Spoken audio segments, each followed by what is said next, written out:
Chapter 5. The Sound of a Going. Rilla ran down through the sunlit glory of the maple grove behind Ingleside to her favourite nook in Rainbow Valley. She sat down on a green mossed stone among the fern, propped her chin on her hands, and stared unseeingly at the dazzling blue sky of the August afternoon, so blue, so peaceful, so unchanged, just as it had arched over the valley in the mellow days of late summer, ever since she could remember. She wanted to be alone, to think things out, to adjust herself, if it were possible, to the new world into which she seemed to have been transplanted with a suddenness and completeness that left her half bewildered as to her own identity. Could she be, the same Rilla Blythe who had danced at Four Winds Light 6 days ago? Only 6 days ago? It seemed to Rilla that she had lived as much in those days as in all her previous life, and if it be true that we should count time by heart-throbs, she had. That evening, with its hopes and fears and triumphs and humiliations, seemed like ancient history now. Could she really ever have cried just because she'd been forgotten and had to walk home with Mary Vance? Thought Rilla sadly. How trivial and absurd such a cause of tears now appeared to her. She could cry now with a right good will, but she would not, she must not. What was it Mother had said, looking with her white lips and stricken eyes, as Rilla had never seen her mother look before? When our women fail in courage, shall our men be fearless still? Yes, that was it. She must be brave, like Mother, and Nan, and Faith. Faith, who had cried with flashing eyes, "Oh, if I were only a man to go too!" Only when her eyes ached and her throat burned like this she had to hide herself in Rainbow Valley for a little while, just to think things out and remember that she wasn't a child any longer. She was grown up, and women had to face things like this. But it was nice to get away alone now and then, where nobody could see her, and where she needn't feel that people thought her a little coward if some tears came in spite of her. How sweet and woodsy the ferns smelled! How softly the great feathery boughs of the firs waved and murmured over her! How elfinly rang the bells of the tree lovers, just a tinkle now and then as the breeze swept by! How purple and elusive the haze where incense was being offered on many an altar of the hills!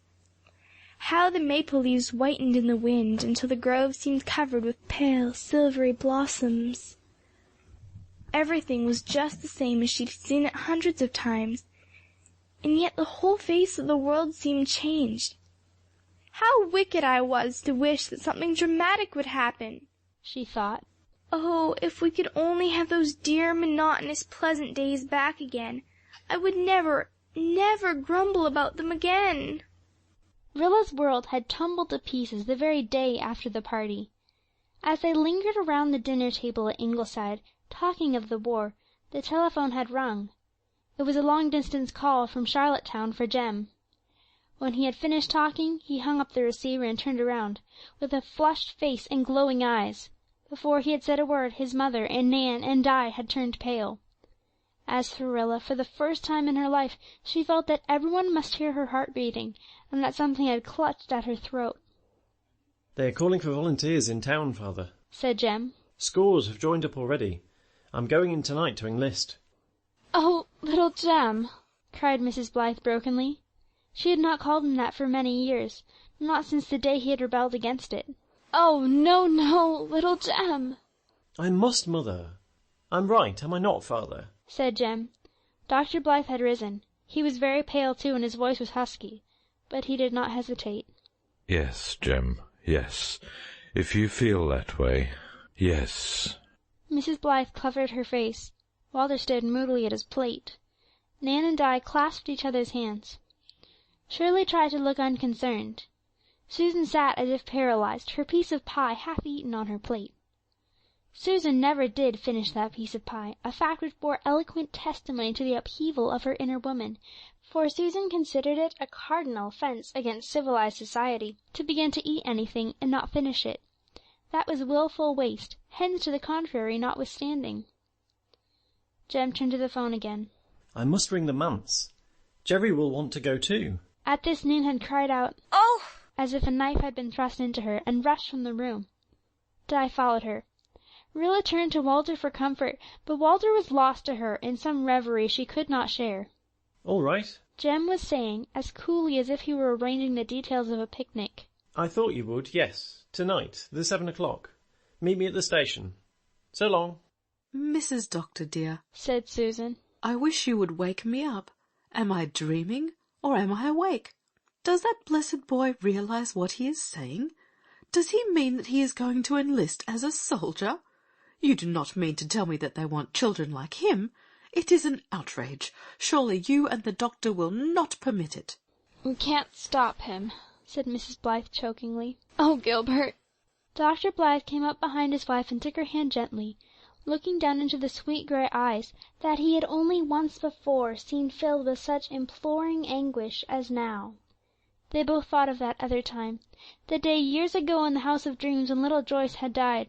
Would you have him stay, Anne, when the others are going, when he thinks it his duty? Would you have him so selfish and small-souled? No, no.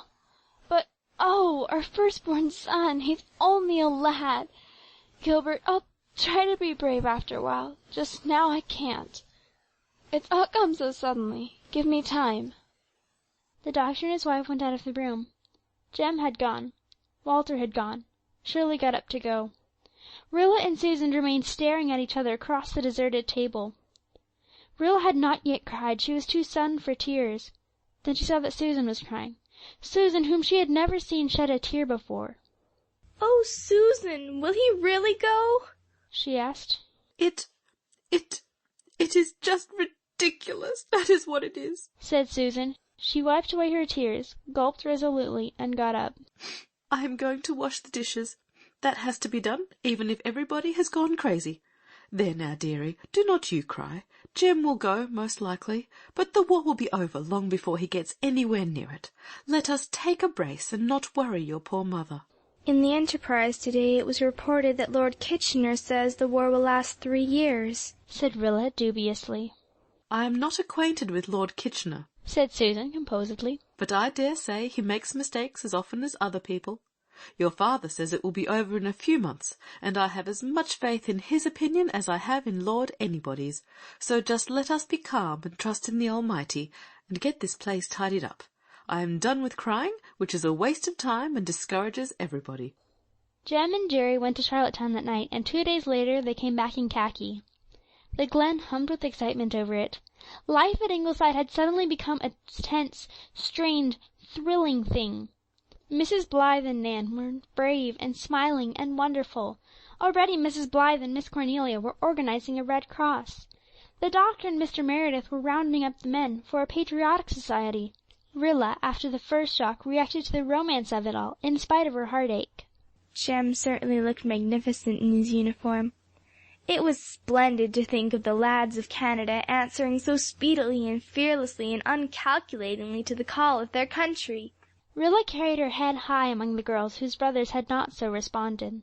He goes to do what I had done, had Douglas' daughter been his son.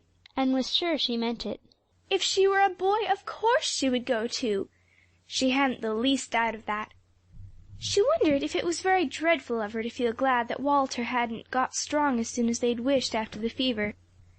I couldn't bear to have Walter go, she wrote. I love Jem ever so much, but Walter means more to me than anyone in the world, and I would die if he had to go. He seems so changed these days. He hardly ever talks to me. I suppose he wants to go too, and feels badly because he can't. He doesn't go about with Jem and Jerry at all. I shall never forget Susan's face when Jem came home in his khaki. It worked and twisted as if she were going to cry. But all she said was, You look almost like a man in that, Jem. Jem laughed. He never minds because Susan thinks him just a child still. Everybody seems busy but me. I wish there was something I could do, but there doesn't seem to be anything. Mother and Nan and Di are busy all the time, and I just wander about like a lonely ghost. What hurts me terribly, though, is that Mother's smiles and Nan's just seem put on from the outside. Mother's eyes never laugh now. makes me feel that I shouldn't laugh either, that it's wicked to feel laughy. And it's so hard for me to keep from laughing, even if Jem is going to be a soldier. But when I laugh, I don't enjoy it either as I used to do. There's something behind it all that keeps hurting me, especially when I wake up in the night. Then I cry, because I'm afraid that Kitchener of Khartoum is right and the war will last for years and Jem may be— No, I won't write it. It would make me feel as if it were really going to happen. The other day Nan said, "Nothing can ever be quite the same for any of us again." It made me feel rebellious. Why shouldn't things be the same again? When everything's over and Jem and Jerry are back, we'll all be happy and jolly again, and these days will seem just like a bad dream. The coming of the mail is the most exciting event of every day now. Father just snatches the paper. I never saw Father snatch before. And the rest of us crowd around and look at the headlines over his shoulder. Susan vows she does not and will not believe a word the papers say. But she always comes to the kitchen door and listens and then goes back shaking her head. She's terribly indignant all the time, but she cooks up all the things Jem likes especially, and she did not make a single bit of fuss when she found Monday asleep on the spare room bed yesterday, right on top of Mrs. Rachel Lynde's apple leaf spread. The Almighty only knows where your master will be having to sleep before long, you poor dumb beast, she said, as she put him quite gently out. But she never relents towards Doc. She says the minute he saw Jem in khaki, he turned into Mr. Hyde then and there, and she thinks that ought to be proof enough of what he really is. Susan's funny, but she's an old dear. Shirley says she is one half angel and the other half good cook. But then, Shirley's the only one of us she never scolds. Faith Meredith is wonderful. I think she and Jem are really engaged now. She goes about with a shining light in her eyes, but her smiles are a little stiff and starched, just like Mother's. I wonder if I could be as brave as she is if I had a lover and he was going to war. It's bad enough when it's your brother. Bruce Meredith cried all night, Mrs. Meredith says, when he heard Jem and Jerry were going. And he wanted to know if the K of K his father talked about was the King of Kings. He's the dearest kitty. I just love him, though I don't really care much for children. I don't like babies one bit.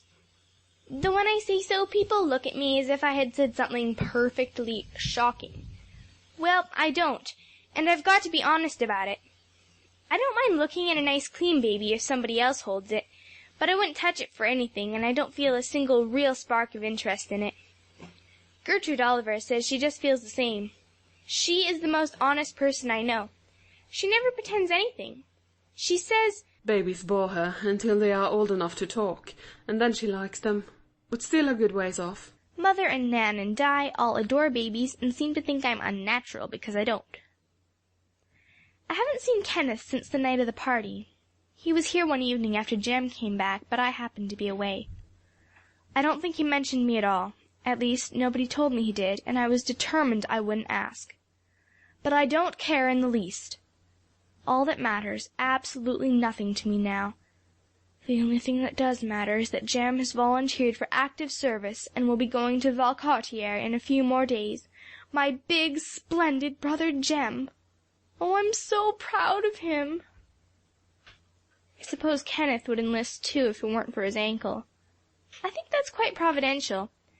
He's his mother's only son, and how dreadful she would feel if he went. Only sons should never think of going. Walter came wandering through the valley as Rilla sat there, with his head bent and his hands clasped behind him. When he saw Rilla he turned abruptly away. Then as abruptly he turned and came back to her. Rilla, my Rilla, what are you thinking of? Everything is so changed, Walter, said Rilla wistfully. Even you're changed. A week ago we were all so happy, and now I just can't find myself at all. I'm lost. Walter sat down on a neighboring stone and took Rilla's little appealing hand. I'm afraid our world has come to an end, Rilla. We've got to face that fact. It's so terrible to think of Jem, pleaded Rilla. Sometimes I forget for a little while what it really means, and I feel excited and proud, and then it comes over me again like a cold wind. I envy Jem, said Walter moodily. Envy, Jem? Oh, Walter, you don't want to go too? No, said Walter, gazing straight before him down the emerald vistas of the valley. no, I don't want to go. That's just the trouble. Rilla, I'm afraid to go. I'm a coward. You're not! Rilla burst out angrily. Why, anybody would be afraid to go. You might be killed.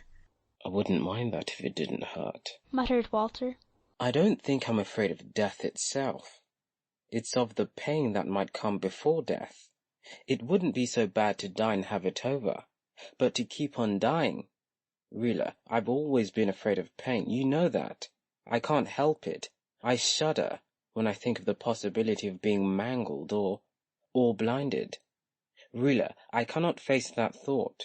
To be blind, never to see the beauty of the world again. Moonlight on four winds, the stars twinkling through the fir trees, mist on the gulf. I ought to go, I ought to want to go, but I don't. I hate the thought of it. I'm ashamed.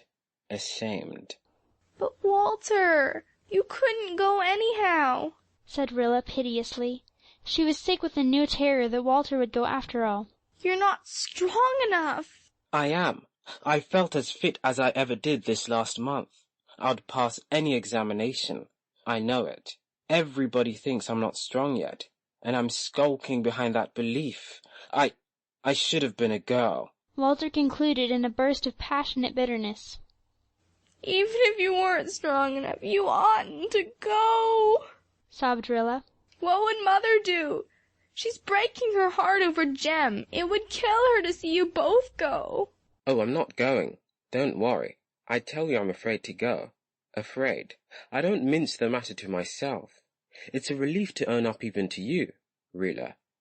I wouldn't confess it to anybody else. Nan and Di would despise me, but I hate the whole thing, the horror, the pain, the ugliness. War isn't a khaki uniform or a drill parade. Everything I've read in old histories haunts me. I lie awake at night and see things that have happened, see the blood and filth and misery of it all. And a bayonet charge. If I could face the other things, I could never face that. It turns me sick to think of it, sicker even to think of giving it than receiving it, to think of thrusting a bayonet through another man. Walter writhed and shuddered. I think of this all the time, and it doesn't seem to me that Jem and Jerry ever think of them. They laugh and talk about potting Huns, but it maddens me to see them in the khaki. And they think I'm grumpy because I'm not fit to go. Walter laughed bitterly. It is not a nice thing to feel yourself a coward. But Rilla got her arms about him and cuddled her head on his shoulder.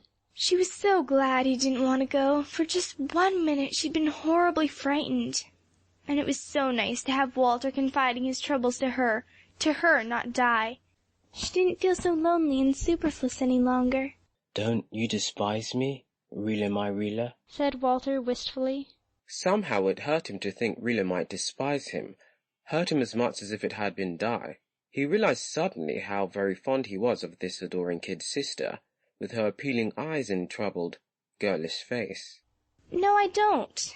Why, Walter, hundreds of people feel just as you do. You know what that verse of Shakespeare in the old Fifth Reader says. The brave man is not he who feels no fear. No, but it is he whose noble soul its fear subdues. I don't do that. We can't gloss it over, Rilla. I'm a coward. You're not! Think of how you fought Dan Rees long ago. One spurt of courage isn't enough for a lifetime. Walter, one time I heard Father say that the trouble with you is a sensitive nature and a vivid imagination. You feel things before they really come. Feel them all alone when there isn't anything to help you bear them, to take away from them. It isn't anything to be ashamed of. When you and Jem got your hands burned when the grass was fired on the sandhills 2 years ago, Jem made twice the fuss over the pain that you did. As for this horrid old war, there'll be plenty to go without you. It won't last long. I wish I could believe it. Well, it's supper time, Rilla. You'd better run. I don't want anything. Neither do I. I couldn't eat a mouthful. Let me stay here with you, Walter. It's such a comfort to talk things over with someone.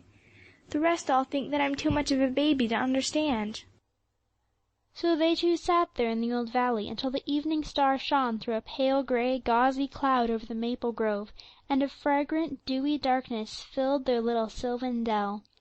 It was one of the evenings Rilla was to treasure in remembrance all her life, the first one on which Walter had ever talked to her as if she were a woman and not a child. They comforted and strengthened each other. Walter felt, for the time being at least, that it was not such a despicable thing after all to dread the horror of war. And Rilla was glad to be made the confidant of his struggles, to sympathize with and encourage him. She was of importance to somebody. When they went back to Ingleside they found callers sitting on the veranda.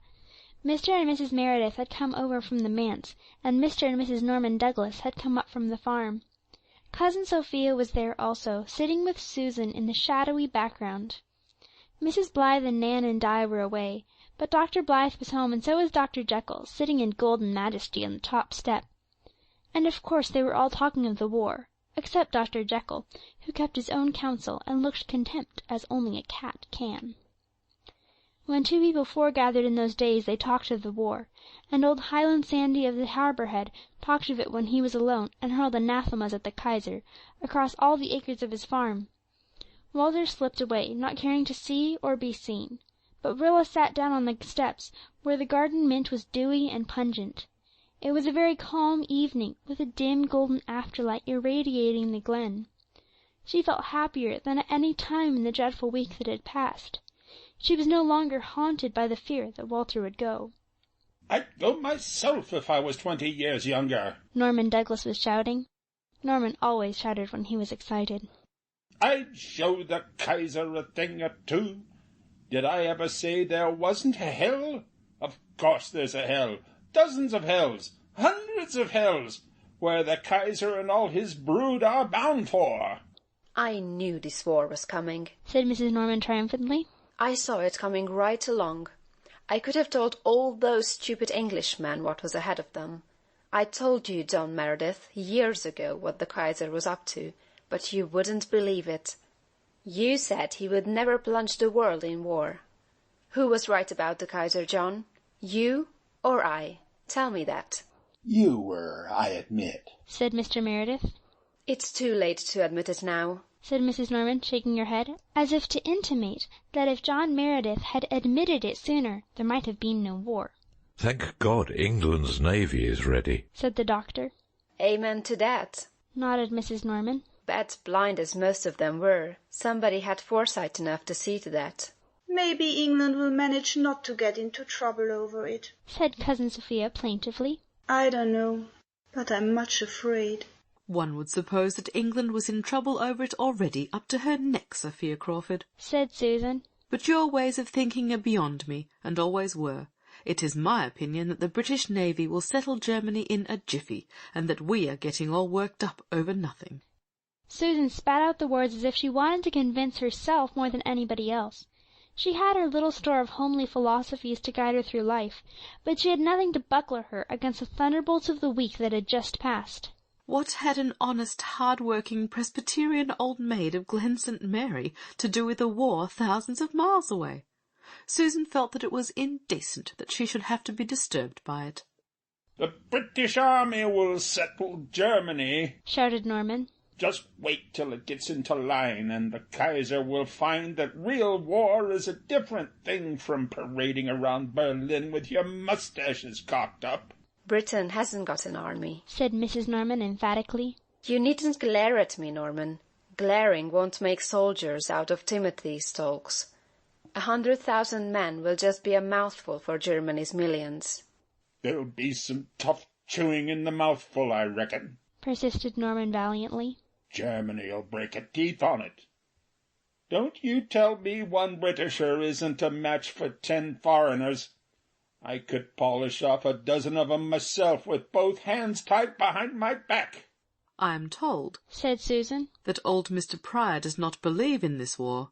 I am told that he says England went into it just because she was jealous of Germany, and that she did not really care in the least what happened to Belgium." "I believe he's been talking some such rot," said Norman. I haven't heard him. When I do, Whiskers on the moon won't know what happened to him. That precious relative of mine, Kitty Alec, holds forth to the same effect, I understand. Not before me, though.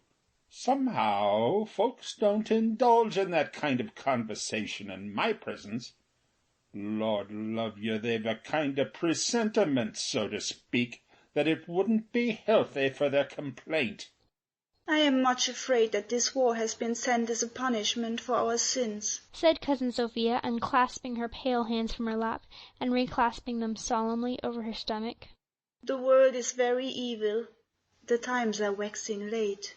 Parson here's got something of the same idea, chuckled Norman.